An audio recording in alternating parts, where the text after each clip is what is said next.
Hey everybody, it's Jennifer. Happy Monday. Last week I was lucky enough to get to facilitate a panel talking about using social media and video to help get you business and how to keep you top of mind with your clients in your sphere. And I had so many people that either couldn't come and said, I wish you'd videoed it, I wish I could have been there, or people that were there and were saying, I wish we had videoed this because I didn't quite get everything down. So I thought what I would do is just kind of share some of the highlights from that panel. We had 3 agents all using social media in really smart ways to stay connected with their clients, to get new clients. And so I thought I would just kind of share some of the tips with that. First of all, if you're not utilizing social media for your business, you are really missing a huge opportunity. Over 50% of the population is on some social media site. People spend on average about 2 hours a day looking at social media. So if you're not using it, you're really missing a huge opportunity to stay in front of your clients and your friends and your sphere in a very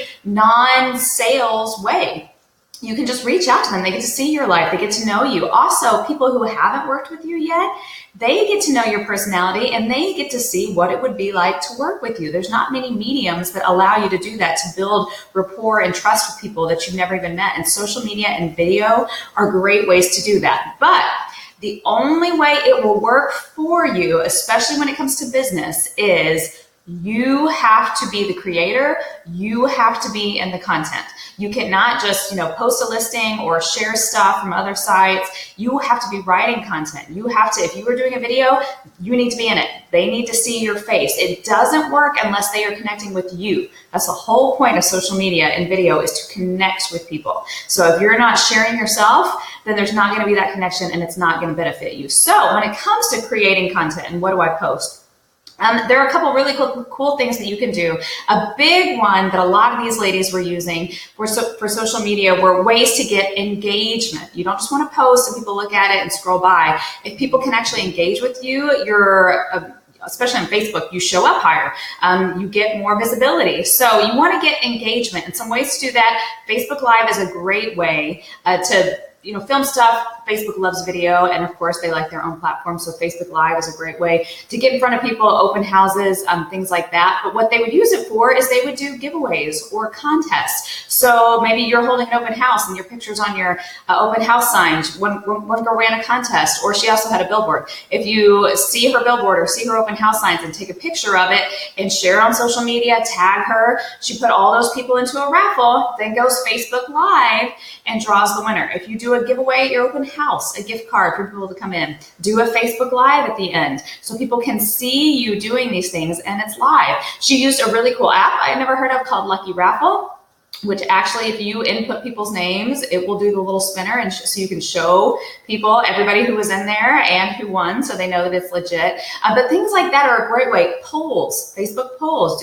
Which kitchen style do you like better? Post 4 different photos of 4 different styles of homes, or maybe like a type of sink or something like that. Let people vote for what they like best. Again, that creates engagement. It's fun. It's not pushy or salesy. Sometimes they can win a prize. Who doesn't like that? So those are just some really smart ways.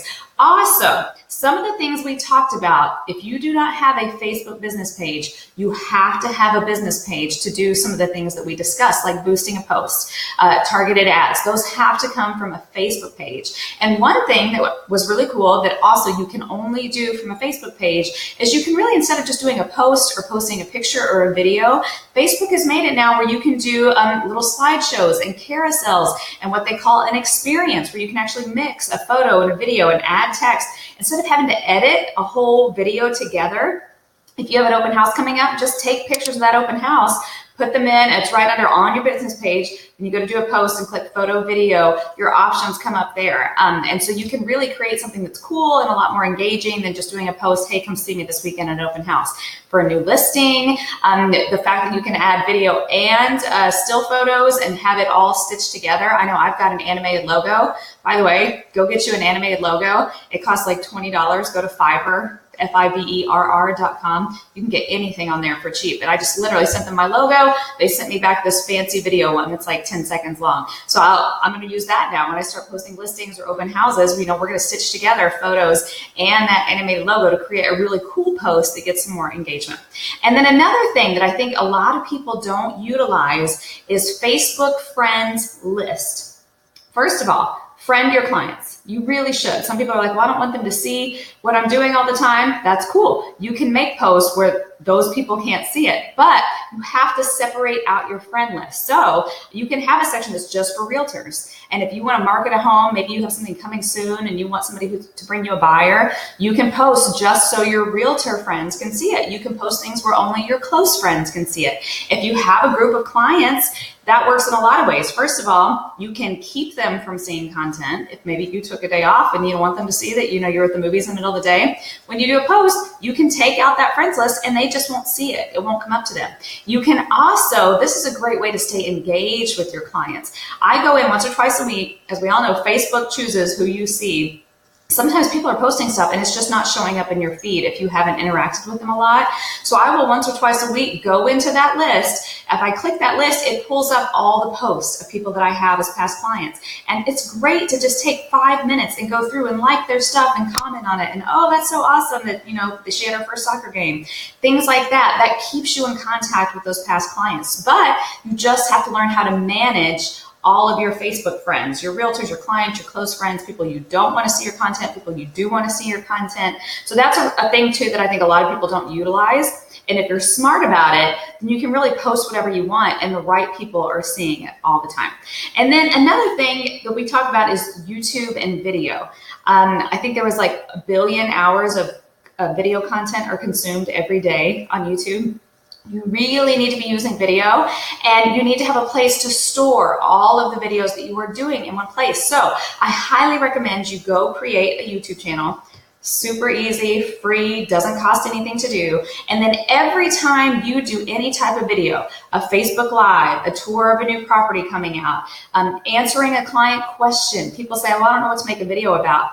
If your clients are asking you things, that should be a video. A 1 minute, how much does an inspection cost? Well, here, let me do a video. Because if they are asking you that question, that means other consumers don't know that information as well. And we tend to not realize how much stuff that we know that our clients don't know. So just when you're at an open house and it's slow, nobody's there, whip out your phone, shoot a couple of 1 minute videos just answering some common questions, then upload those on your YouTube channel. When you do your Facebook videos, download them and then upload them on your YouTube channel. So what will happen is over time, you will build this huge library of video content.